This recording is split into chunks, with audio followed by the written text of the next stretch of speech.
Seagulls are very easy to spot. They're very common in the areas that I frequently go to.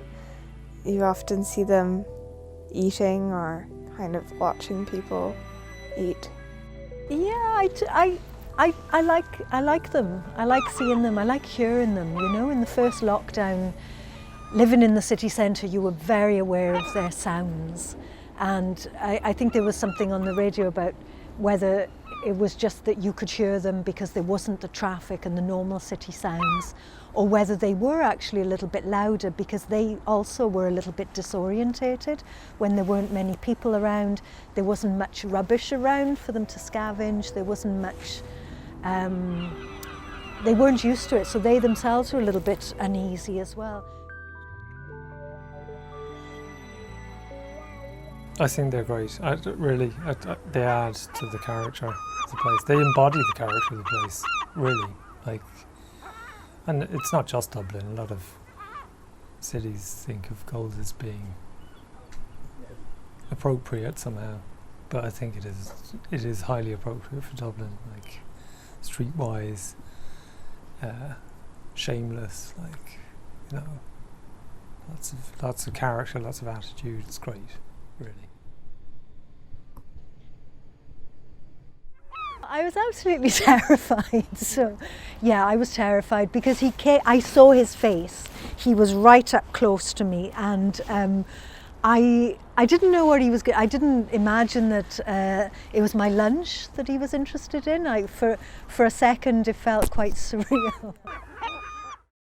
I think it's especially in the summer that it's a real difficulty in the centre when the gulls are being fed. They've got young. I guess they have more mouths to feed. Because I did notice this summer, especially, like there was a run of about 3 weeks where every other day one of my colleagues was telling me their lunch had been snatched.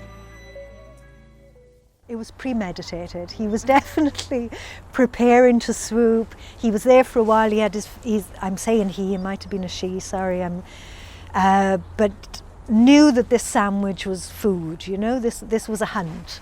This was definitely a swoop in to take a very interesting sandwich.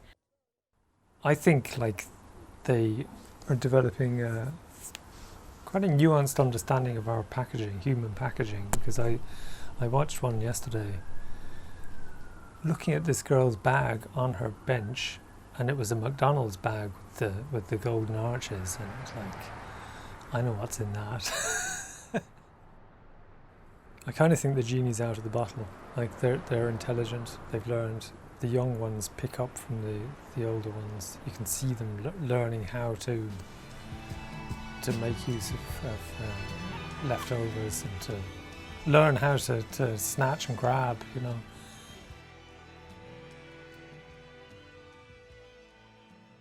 Sometimes it just hits you how much human activity that affects other things and what an imprint we have.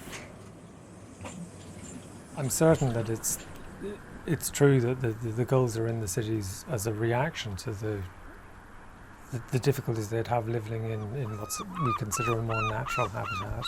You know, we've created the problem ourselves, really. We've given them a pull factor in making such a rich source of food in urban environment, but also the push factor of making it difficult for them to live on the islands or the coastal areas where they ought to be. So,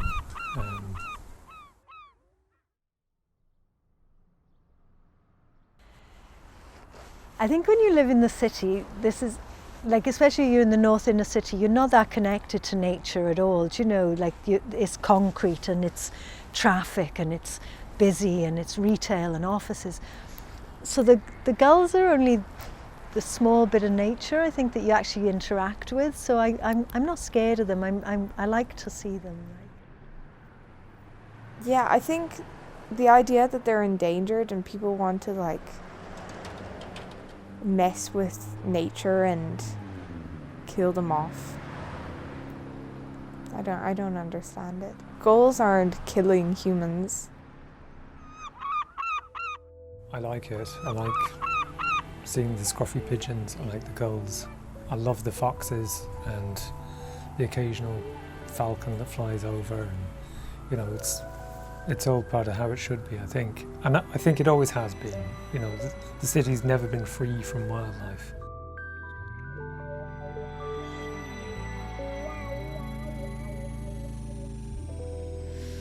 Flocking to the sea,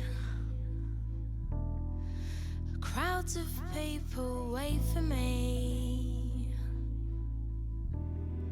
Seagulls scavenge still ice cream, worries vanish within my dream. I lift myself